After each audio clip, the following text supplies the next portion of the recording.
Salut les potos, ça y est, c'est officiel, le nouveau fleuron de la marque Lapierre sur la route est sorti. Il s'agit du nouveau Xelius DRS. Vous l'avez compris si vous avez suivi, c'est l'alliance de l'ADN de deux précédents modèles, à savoir le Xelius et le AirCode DRS. Vous allez vite comprendre pourquoi dans cette vidéo.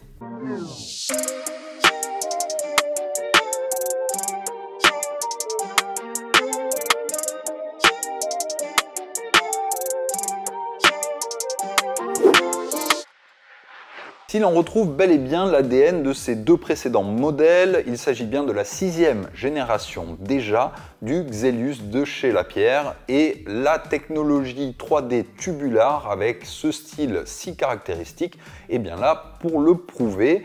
Ce style qui est là au service également du confort puisque ces haubans indépendants permettent tout simplement à la tige de selle d'absorber plus de choc et donc d'obtenir un confort plus important que sur une géométrie traditionnelle.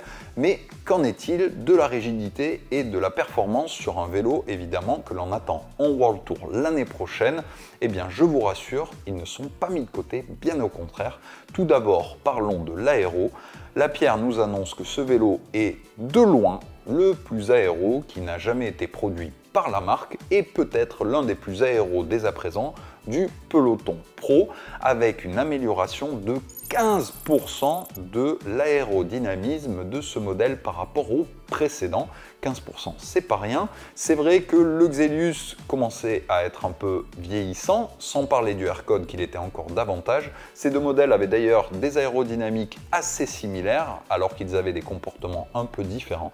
Et bien aujourd'hui, on a un seul vélo qui fait tout. Vous allez me dire alors, quid du poids? Eh bien vous allez voir, on va rentrer dans les détails et l'étudier de près. Il est légèrement plus lourd que le Xelius, mais en termes de performance, eh bien, Lapierre a utilisé une technologie qui a déjà été vue dans le monde du vélo, à savoir le tipping point, pour comparer l'efficience, et non pas l'efficacité, du vélo en fonction des watts que vous développez, de la vitesse, de la pente. Et vous allez voir qu'en gros, ce vélo est plus efficace que tous les précédents, dans toutes les conditions, jusqu'à 10% de pente. Et encore, il faut envoyer les watts comme un pro. Pour obtenir de tels gains aéro tout d'abord, Lapierre a utilisé une nouvelle géométrie avec de nouvelles sections de tubes. On retrouve ici les principales sections de tubes utilisées sur des vélos aéro, mais légèrement remodelées, comme on peut le voir, avec des profils Camtai, Naka et elliptiques remodelés sur une géométrie globale permettant donc de grandement améliorer l'aéro. Quelques exemples concrets, en commençant par un exemple qu'on n'atteindra jamais, à savoir 50 km/h sur 10 km, mais c'est bien de le savoir. Pour les pros, eh bien, il y a un gain annoncé par Lapierre de 14 watts, à savoir 7 petites secondes sur 10 km. Exemple plus intéressant pour nous, amateurs confirmés, à 35 km/h sur 10 km, quelque chose qui devrait nous arriver, au moins en sortie de groupe, et bien ce coup-ci, on nous annonce un gain de 5 watts. 5 watts, ça commence à faire, c'est pas loin d'être 10% pour les gros roulards. Ouais, bon, ok, 500 watts de FTP, personne les a, on est d'accord, on est plus près des 5%. Néanmoins, écoutez bien, pour 5 watts de gain à 35 km/h, eh bien on gagne 10 secondes, soit plus qu'à 50 km/h. Réfléchissez bien, et oui, c'est logique. Pourquoi? Eh bien tout simplement parce qu'on aura passé plus de temps sur notre vélo pour parcourir les fameux 10 km. Donc clairement l'aéro, eh bien ce n'est pas important que chez les pros. C'est un peu ça le message que veut nous faire passer Lapierre. Et je dois dire que dans mes impressions, j'ai eu la chance de le tester sur quelques segments habituels. Et c'est vrai qu'à chaque fois que je reçois un nouveau vélo depuis 2-3 ans, j'ai vraiment cette sensation que l'aéro s'améliore, en particulier dans les descentes. Je pense que tous vous avez déjà eu cette impression d'avoir quelqu'un devant vous qui, sans pédaler, s'éloigne tranquillement dans une descente en ligne droite parce qu'il a un vélo plus récent ou bien parce qu'il est naturellement plus aérodynamique ou parfois parce qu'il est juste 30 kg plus lourd que vous.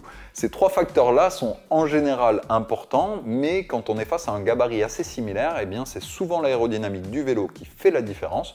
voir la position et le combo des deux, eh bien je dois dire qu'en descente, j'ai trouvé ce vélo particulièrement dynamique, ce qui tend à prouver ce qu'avance Lapierre finalement. Et d'ailleurs, ils ont fait de nombreux tests également en descente pour apporter des chiffres, notamment aux professionnels. On sait à quel point aujourd'hui, eh bien, les courses peuvent peut-être pas se gagner, quoique, mais souvent se perdre dans ces secteurs-là des courses, notamment par étapes. Quid du poids? Alors les amis, si ce vélo est aussi rigide que les précédents, voire plus, et bien plus aéro, est-il aussi léger? Eh bien vous allez voir qu'il est légèrement plus lourd que le Xelius précédent, mais ça se joue à quelques grammes.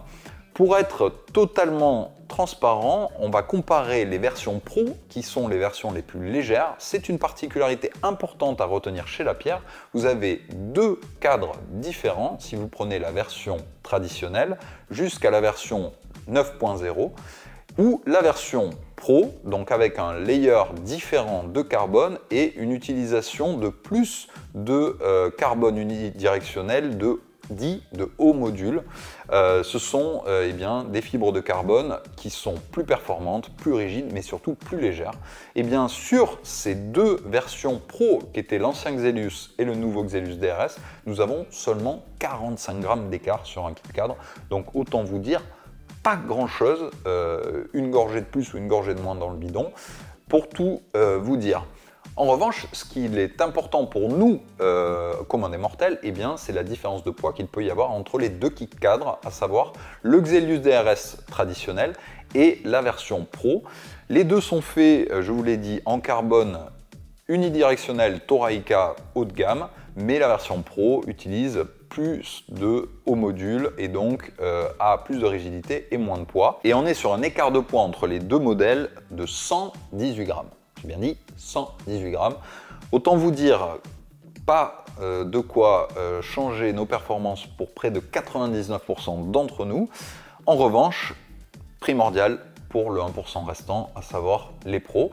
J'ai d'ailleurs eu l'occasion de tester la version 8.0 dans sa version équipée en Shimano Ultegra DI de 12 vitesses et j'ai pu mesurer par moi-même le poids annoncé par Lapierre, à savoir 7,5 kg sans les pédales pour cette version. Je l'ai mesuré à un peu plus de 7,9 kg, ce qui est plutôt normal dans mon cas puisque j'avais ajouté pédale, capteur de puissance, compteur et porte-bidon. Donc, a priori, plutôt honnête de la part de Lapierre dans l'annonce du poids. Et puis, j'ai pris une petite liberté puisque les DT suisses qui sont fournis avec sont légèrement lourdes à mon goût et étant accueilli le jour du tournage par Macadam, qui est mon fournisseur de roues, je leur ai demandé si on ne pouvait pas y monter une paire un peu plus légère, à savoir des Stark U40. Et résultat, eh bien, 7,6 kg. À savoir, pour avoir comparé ce jour-là, pas loin des performances d'un Dogma F de chez Pinarello, équipé à peu près en groupe équivalent. Donc on est clairement sur un vélo qui a des standards très élevés. Et vous l'avez compris, eh bien, si vous voulez un cadre chez les pros, eh bien, le 10.0, lui, est annoncé à 6,8 kg, à savoir la limite UCI, sans les pédales néanmoins, toujours.